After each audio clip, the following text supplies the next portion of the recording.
vị chỉ là cái loại thực tại mà có thể được nếm. And the hardness or the warmth are just realities which are touched.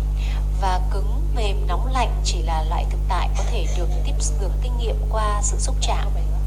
And the reason we learn and consider more about these different realities, those which experience an object and those which don't experience anything, is to begin to learn that there is no self there, no one who is experiencing and no one or no thing that is experienced. Và lý do mà chúng ta học về hai loại thực tại này, loại thực tại kinh nghiệm nhận biết một cái gì đó và loại thực tại không kinh nghiệm nhận biết gì cả, đó là để có thể hiểu rằng thực chất thì không có con người hay là tự ngã nào cả. If we don't learn that now there is just the world of seeing and what is seen is just that reality which is seen, there will always be the idea of I see the flowers, I see my friends. So there will always be ignorance covering up the truth.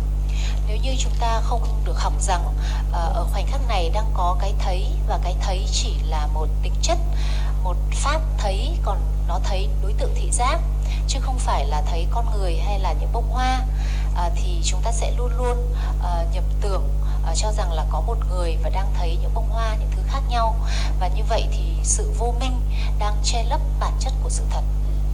Like now the curtains are covering up the view, so we cannot see the view through the curtains. This is like the curtain of ignorance covering up the truth about the realities of life.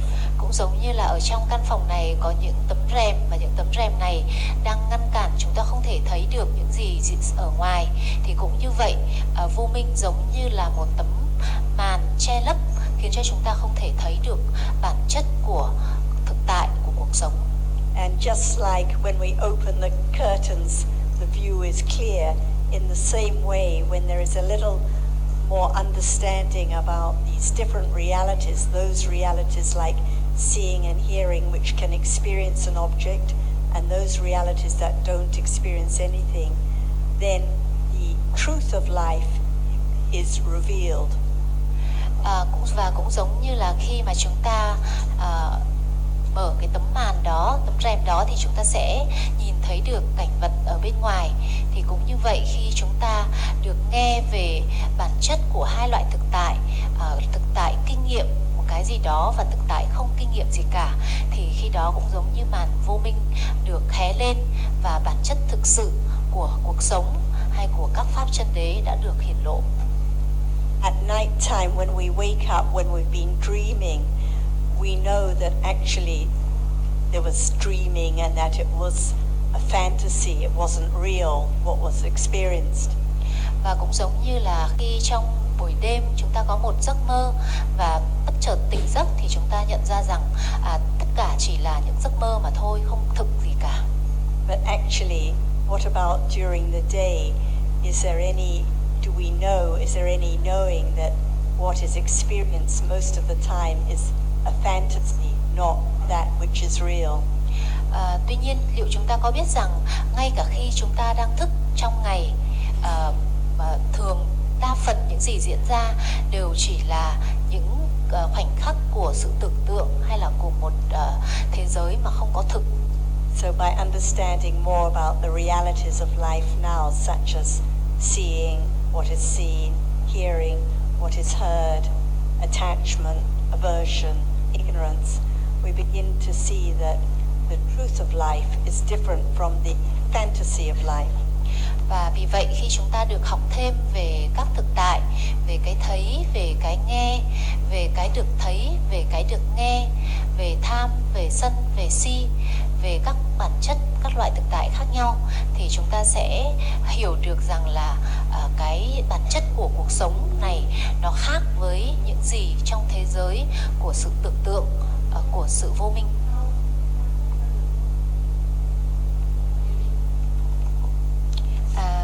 Trong hội chúng, khi nào mọi người có thắc mắc hay có câu hỏi gì thì xin các quý vị cứ giơ tay, thì sẽ có người của bên ban tổ chức chuyển mic đến cho các quý vị ạ.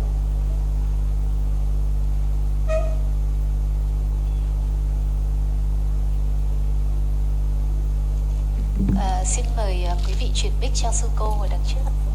Quý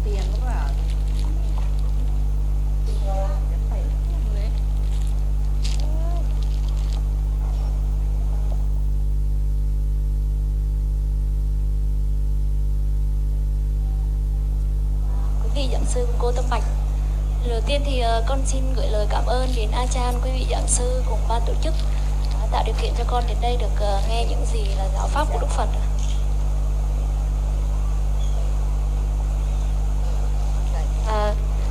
Good morning, Achan, and everybody. Firstly, I would like to say thank you for the opportunities to be here to listen to Dhamma. Sau một thời gian nghe pháp của Achan thì con nhận thấy một điều, đó là trong cuộc sống hàng ngày thì có rất nhiều khoảnh khắc của vô minh, nó không biết về thực tại, cũng như là nếu mà biết thì toàn là dán nhãn về thực tại. So after the time listening to Ajahns, I realized that most of the time there's a kusala moment and not forgetting about the realities, or we're just naming the realities. Và câu hỏi của con là trong rất nhiều bài kinh cũng như là trong ví dụ pháp thì Đức Phật có dạy là một người có căn tánh là tham ái thì là hãy quán sự vô thường ấy. Thì con xin Achan cũng như là quý vị giảng sư thì cho con một cái hiểu biết về lời dạy này của ngài. Con xin tri ân ạ. From what I read in the suttas, I read that people with loba charita should contemplate on the impermanence of the realities. So could you further elaborate that? But how can one know that one has charita, like lopa charita? Làm sao ta có thể biết được rằng là mình có căn tánh tham hay là một căn tánh khác? What about dosa charita? Thế liệu có biết được là mình có căn tánh sân hay là căn tánh tham không? Moha charita. Hay là căn tánh si? People have all kinds of charita, no selection. Mọi người thì đều có cả ba cái căn tánh đó, và taking reality for self as I, there is selection. But when there is understanding that actually there's no I at all, there is no selection.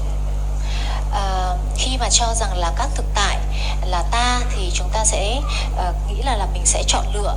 Nhưng mà khi mà chúng ta hiểu rằng là không có các thực tại, không phải là ta, thì khi đó sẽ không còn có sự lựa chọn nữa.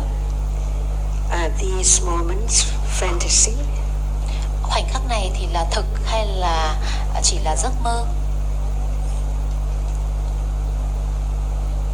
Yes. Là thực ạ. Where is the ignorance of all these moments? Những cái sự vô minh của tất cả những khoảnh khắc này nó nằm ở đâu?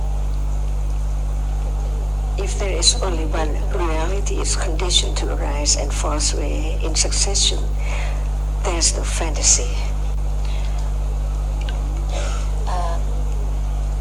If there is no reality, nếu như không có các thực tại sinh khởi và diệt đi tiếp nối nhau thì sẽ không có sự vô minh. So what conditions these moments for fantasy? Vậy thì cái gì khiến cho những cái sự tưởng tượng hay là những cái thế giới của suy nghĩ đang diễn ra ở khoảnh khắc này? Usually, ignorance and attachment. Thông thường thì chính là vô minh cùng với tham ái. So as long as there is attachment to that with ignorance, it's always fantasy. Chừng nào mà vẫn còn có cái sự dính mắc cùng với vô minh, với những gì diễn ra, thì khi đấy thế giới này vẫn chỉ là thế giới của sự tưởng tượng. So ignorance is there at moment of seeing, not understanding it as a moment of seeing. Vậy thì ở cái khoảnh khắc mà khi có cái thấy nhưng không hiểu được cái thấy đó bản chất là gì, thì khi đó đã có vô minh rồi. In order to understand the words of the Buddha clearly, there should be beginning of studying and understanding just one word at a time. Để có thể hiểu được rõ giáo lý của Đức Phật thì chúng ta phải bắt đầu với việc tìm hiểu một cách từ từ, kỹ càng từng từ một. Until there is more and more confidence in the teachings of the truth. cho đến khi có thêm niềm tin vào giáo lý về sự thật. For example, whatever is real is Dhamma. Chẳng hạn như là về câu bất cứ cái gì là thực đều là pháp. So seeing is Dhamma, not I. Hearing is Adhamma, not I. Everything is different Dhammas. Cái thấy là pháp, cái nghe là pháp, không phải là tôi. Tất cả những gì diễn ra hiện giờ đều là pháp. They arise really closely, so there can be the idea of something always permanent, like seeing now is permanent. Và bởi vì chúng diễn ra tiếp nối nhau một cách rất là sát, cho nên có một cảm tưởng rằng là mọi thứ đều đang kéo dài. Chẳng hạn như mọi người cảm tưởng rằng ở hiện giờ cái thấy đang kéo dài. So begin to understand whatever appears more and more in order to be confident in the teachings that seeing right now actually arises in false way. So it's not self, it's not I see. Như vậy thì hãy học để hiểu càng rõ hơn về những gì đang xuất hiện hiện giờ. Rằng chúng là vô ngã, chẳng hạn như là cái thấy hiện giờ, chúng đang sinh và diệt, chúng không phải là trường tồn và chúng không phải là mình, không phải là tự ngã. So Vajrita is there now to understand seeing as not self. Vậy thì hiện giờ đang là loại hạnh gọi là charit căn tánh nào khi nếu như không hiểu được cái thấy hiện giờ là vô ngã. If there is no understanding of this moment, how can one know that Vajrita is there? Nếu như chúng ta không hiểu được rõ thực tại hiện giờ là gì, thì làm sao ta có thể biết được căn tánh là gì? So Mohajrita and Lobhajrita is there at moment of not understanding, seeing as it is. Vì vậy ở khoảnh khắc khi không có cái hiểu về cái thấy là gì, thì khi đó cũng có căn tánh tham và cũng có căn tánh si. And I think even if we have heard quite a lot about different realities, different dhammas, the idea of self is very deep-rooted. Và tôi nghĩ rằng dù chúng ta đã được nghe rất nhiều về các pháp chân đế, về các pháp là vô ngã, thì thực chất ý niệm về ngã vẫn rất sâu dày. For example, when we would like to have a lot of awareness or a lot of understanding, or we're concerned about forgetting what has been heard or forgetting the realities now, who is it that is concerned? Ví dụ như là khi mà chúng ta bận tâm về việc làm thế nào để có được nhiều sự chánh niệm hay là nhiều hiểu biết hơn và quên mất về những thực tại mà chúng ta đã học, thì ai là người có cái sự bận tâm ở khoảnh khắc đó? Is the understanding for me so I can be wise, or is it just for the sake of understanding dhammas as not self, as anatta? Liệu khi mà có mong muốn hiểu biết về một điều gì đó thì đó là mong muốn cho tôi, bởi vì tôi muốn là một người có học thức, có hiểu biết, hay là có cái mong muốn hiểu biết về các pháp là vô ngã? Because if it's for oneself, because one would like to be a kind person, a generous person, a person with a lot of understanding, it is not understanding dhammas. It's not understanding realities as anatta, as not self, as taught by the Buddha. Ở khoảnh khắc mà chúng ta muốn có những kiến thức cho bản thân mình, thì ở cái khoảnh khắc đó không có cái hiểu về pháp hiện giờ là vô ngã, là pháp sinh khởi do duyên.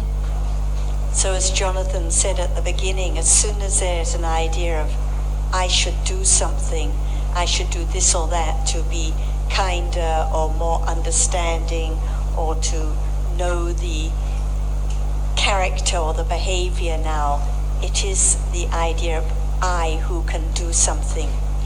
Và như là ông Jonathan đã nói ở lúc ban đầu, thì khi mà có cái ý niệm là phải làm một cái gì đó, hay là có những cái sự thắc mắc tôi nên làm gì, hay là cái căn tánh của mình là gì, vân vân, thì ở khoảnh khắc đó không có cái hiểu biết về bản chất vô ngã của pháp ở khoảnh khắc này.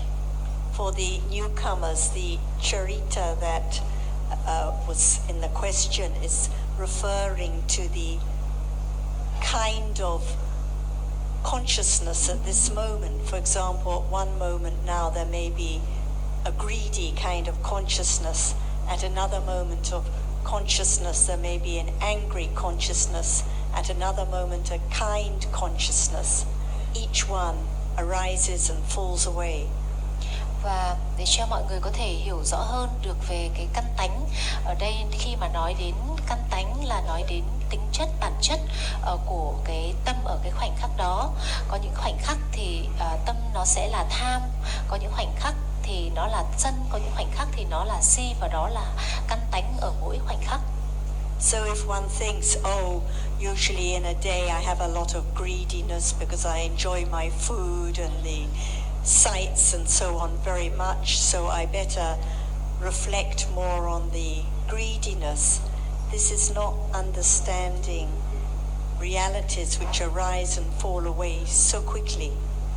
Và nếu như chúng ta cho rằng là ôi trong ngày mà mình thường hay là mê đắm vào những thứ khác nhau, như là mình thích ăn ngon, thích thưởng thức những thứ dễ chịu, thì như vậy là tính mình là có căn tánh tham, thì ở khoảnh khắc đó chúng ta đã quên mất về bản chất sinh và diệt của mỗi pháp, của mỗi khoảnh khắc.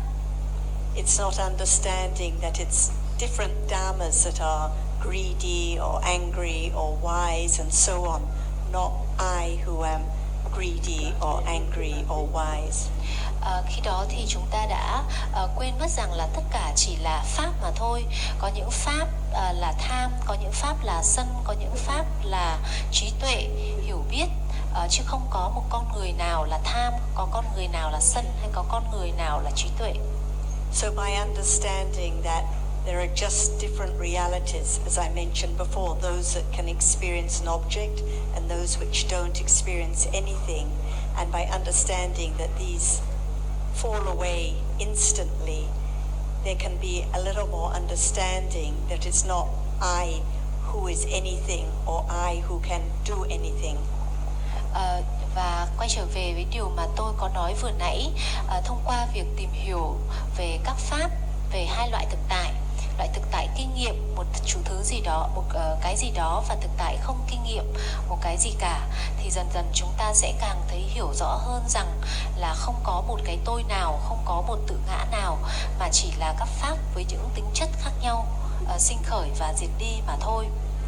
So there can be the development of understanding no matter when greedy or angry or happy or sad, seeing, hearing, anytime, because these are just realities that don't belong to anyone. Và luôn luôn có thể có sự phát triển hiểu biết ở mọi khoảnh khắc, dù đó là ở khoảnh khắc của tham, ở khoảnh khắc của sân, hay là ở khoảnh khắc của si, hay là một khoảnh khắc của cái thấy hay của cái nghe, bởi vì đó là những thực tại luôn luôn sinh khởi trong suốt cả ngày của chúng ta. So the Buddha taught anatta, non-self, from the beginning. So it means whatever arises, be it akusala, do not change anything. Đức Phật đã dạy chúng ta rằng các pháp sinh khởi thì đều là do duyên sinh, và vô ngã, và bất cứ cái gì đã sinh khởi thì nó đã sinh khởi rồi, và không phải cố thay đổi bất cứ thứ gì cả. Because if one tries, it is the self comes in again. Bởi vì khi chúng ta cố thay đổi một cái gì đó, thì khi đó lại là ý niệm về ngã xen vào. Whatever arises, it has conditions for its arising. Nhưng mà điểm mấu chốt đấy là sự phát triển hiểu biết rằng là bất cứ cái gì sinh khởi thì đều phải có duyên tương ứng để khiến chúng sinh khởi. No matter it is loba or attachment or ignorance or aversion, it is conditioned from many lives. Bất kể pháp sinh khởi là gì, dù là tham, là sân hay là si, thì tất cả những pháp ấy đều đã được duyên bởi sự tích lũy từ rất nhiều kiếp. Or one may worry just naming realities, not understanding realities. Also that is conditions.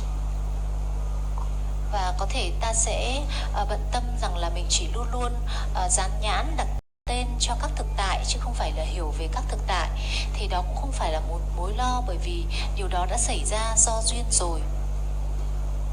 The more we understand conditions, the less there will be the idea of I can do. Khi chúng ta càng hiểu thêm về các thực tại thì sẽ càng bớt những ý niệm là tôi có thể làm một cái gì đó. Maybe our days are full of akusala, but just understand it is conditioned. Có thể hàng ngày của chúng ta thì đầy rẫy những bất thiện pháp khác nhau, nhưng mà chúng ta luôn luôn quên mất rằng là đó chỉ with the Pali terms. Pali was the language used by the Buddha, so we use some terms. Và với một số thính giả ở đây có thể chúng ta chưa quen nghe những cái thuật ngữ Pali. Tiếng Pali là thứ tiếng mà được gìn giữ giáo pháp của Đức Phật, và vì vậy trong giáo pháp của Đức Phật có rất là nhiều cụm từ tiếng Pali. The questioner and Ajahn were talking about Lobha, Dosa and Moha. These refer to the three roots of all unwholesome consciousness. Vừa rồi thì giữa người hỏi và Ajahn thì đã có cái sự bàn luận về ba cái cụm từ, đó là căn tánh tham, căn tánh sân, căn tánh si, và tiếng Pali là Lobha, Dosa và Moha. The question was about the nature of Lobha. Lobha is attachment. Và câu hỏi đặt ra là về căn tánh tham, tức là Lobha, Charita, và Lobha thì có nghĩa là sự dính mắc, là tham. And we may not be very greedy, we may not be so greedy that we take someone else's drink or something like this, but even now, when after seeing or hearing or thinking about the flowers, there may be a little attachment arising, bound to be a little attachment arising. Mặc dù chúng ta có thể không phải là những người rất là gọi là tham lam, như là đến mức có thể phải lấy đồ của người khác, hoặc là nhìn thấy cốc nước hay là cái gì tốt đẹp của người khác thì mình muốn sử dụng cho bản thân, nhưng ở những khoảnh khắc khi chúng ta thấy một cái gì đó, ví dụ như là bông hoa, thì đã có tham sinh khởi ngay sau đó rồi. As soon as there is seeing or hearing, attachment follows instantly. Ngay sau khi có cái thấy và cái nghe thì sự dính mắc đã tiếp nối rồi. It includes all degrees of attachment, from just a little greedy attachment which leads to bad deeds. Vậy thì khi chúng ta dùng từ tham hay là Lobha thì nó bao gồm cả rất là nhiều những cái mức độ tham khác nhau, từ những cái sự dính mắc nhỏ nhỏ tới những cái mức độ tham ái rất mạnh mẽ. And what Ajahn was saying to the questioner is that for everyone, there isn't just attachment in a day, there is also dosa. Dosa refers to all kinds of aversion or not liking. Và điều mà Ajahn muốn diễn tả vừa rồi đó là với tất cả chúng ta không phải chỉ có một loại bất thiện pháp sinh khởi, mà tất cả ba loại, cả tham, cả sân và si đều sinh khởi. Like we may not be angry now, no one seems to be angry now, but what about the little bits of annoyance if the drink is a little bit too hot or a little bit too cold, or the air is a little bit too cold or a little bit too warm? So even the very tiny little annoyance is also a kind of dosa or aversion. Và ví dụ như có thể chúng ta không bực bội, không bực tức hay là giận dữ ở khoảnh khắc này, nhưng mà cũng có thể có những sự khó chịu nhỏ nhỏ, chẳng hạn như là ly nước thì quá nóng, hay là máy điều hòa thì quá lạnh, hay là một cái sự khó chịu nhỏ nhỏ nào đó, thì tất cả những cái khoảnh khắc như vậy đều có thể xảy ra rất nhiều trong ngày. And the other word that Ajahn was referring to is the other root of unwholesomeness, and that is moha or ignorance. Và một cái từ nữa mà Ajahn đã dùng tới thì đó chỉ đến cái loại nhân bất thiện thứ ba, đó là là si. Like now, there may not be attachment, or there may not be aversion, there may not be lobha or dosa, but there may just be not knowing anything, and that is moha or ignorance. Chẳng hạn như hiện giờ có thể là không có một cái sự dính mắc cụ thể với một thứ gì đó, hay là không khó chịu với một thứ gì đó, nhưng mà vẫn có những cái khoảnh khắc mà không hề có sự hiểu biết, không hề có cái nhận biết gì lớn cả, và đó là những khoảnh khắc của si hay là moha. So actually, even now during a Dhamma discussion, most of the time, lobha, dosa and moha, at least one is arising as soon as there is seeing or hearing, instantly. Và như vậy thì chúng ta thấy rằng ngay cả trong những lúc mà đang pháp đàm như thế này, sẽ luôn luôn có những khoảnh khắc không phải là cái này thì là cái khác, lúc thì là tham, lúc thì là sân, và lúc thì là si sinh khởi, xen kẽ. So the point she was stressing is we don't need to think we are this type or that type, because actually these unwholesome dharmas are arising all the time during a day for everyone. Và điểm mấu chốt mà Achan muốn nhấn mạnh ở đây đó là chúng ta không cần phải nghĩ về việc là căn tánh của mình là gì, bởi vì cả ba cái loại bất thiện pháp này thì luôn luôn sinh khởi trong cả ngày của chúng ta. And one other term Nina mentioned is akusala. So akusala refers to all kinds of unwholesomeness. So lobha, dosa and moha are kinds of unwholesomeness. Akusala citas, and that means unwholesome consciousness. Và một từ nữa mà bà Nina đã sử dụng đó là từ akusala, và akusala có nghĩa là bất thiện, và nó bao gồm tất cả những loại bất thiện mà có những cái nhân như là chúng ta vừa kể đến, như là tham, sân, si, đó đều là những nhân bất thiện. And the opposite of akusala, unwholesomeness, is kusala, wholesomeness. Và đối lập với cả bất thiện, tiếng Pali là akusala thì đó là thiện, và tiếng Pali là kusala. So moments of kindness or generosity or understanding, beginning to reflect on the Buddha's teachings wisely, at those moments they are kusala or wholesome, the opposite of attachment, aversion and ignorance. Chẳng hạn như ở khoảnh khắc có cái này sự non quá này, tâm, cái này đâu hay được. là ở những khoảnh khắc Cái có này sự Sarah dùng cái kêu rộng liền. rãi, chia sẻ với những người khác, hay là ở khoảnh khắc có sự hiểu biết và giáo lý của Đức Phật, thì ở khoảnh khắc đó là đang có thiện pháp, nó hoàn toàn đối lập với cả những khoảnh khắc của tham, của sân hay của si. And these wholesome moments, the kindness, the generosity and the understanding, they also don't belong to me or Ajahn or anyone. They are just mental states that arise I try, and fall away it's not enough. instantly, not to be attached to or excited about. Và tất cả những khoảnh khắc của thiện pháp đó, những khoảnh khắc của vô tham, vô sân hay vô si, thì chúng đều không thuộc về một con người nào cả. Chúng không thuộc về tôi, không thuộc về Achan hay là bất cứ người nào ở đây. Chúng chỉ là những pháp sinh khởi do duyên tương ứng của chúng, và rồi chúng diệt đi, không phải là những thứ để mà chúng ta bám víu vào.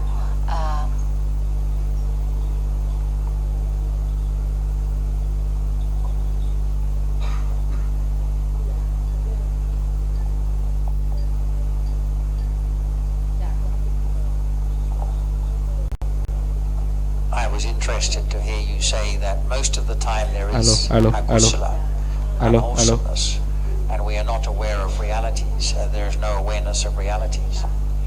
Tôi rất là quan tâm đến điểm mà cô đã nêu ra, đó là cô nhận thấy rằng trong ngày thì có rất nhiều bất thiện pháp, và phần lớn thời gian là các thực tại hay là các pháp đều bị lãng quên.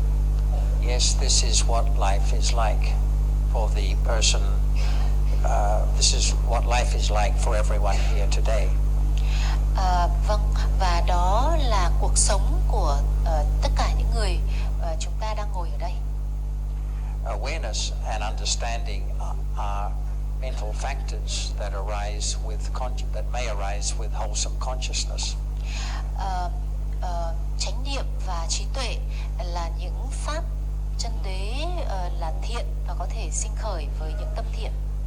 But because awareness and understanding have not been fully developed by any means, they do not arise very often. Alo. Nhưng mà bởi vì sự về hiểu biết thì vẫn chưa có nhiều, vẫn chưa được phát triển là bao, cho nên là không có nhiều khoảnh khắc mà chánh niệm cùng với trí tuệ sinh khởi. And most of the time, as Sarah has said, there is subtle attachment, subtle liking or disliking to what is appearing, the objects that are appearing through the sense doors. Và như là cô Sarah đã nói thì thông thường luôn luôn có những khoảnh khắc của những loại bất thiện khá là nhẹ sinh khởi, chẳng hạn như là hơi khó chịu một chút, hơi dính mắc một chút, vân vân. But to realize that this is what life is like is the beginning of the development of more awareness and understanding. Và nhận ra cái sự thật đó rằng là có rất nhiều những khoảnh khắc của bất thiện, và từ những mức độ nặng đến những mức độ nhẹ thì đó chính là cái sự khởi đầu của sự phát triển chánh niệm cùng với trí tuệ. Instead of thinking that there is a lot of wholesome moments in our life, that is not the reality, even though we might wish it should be.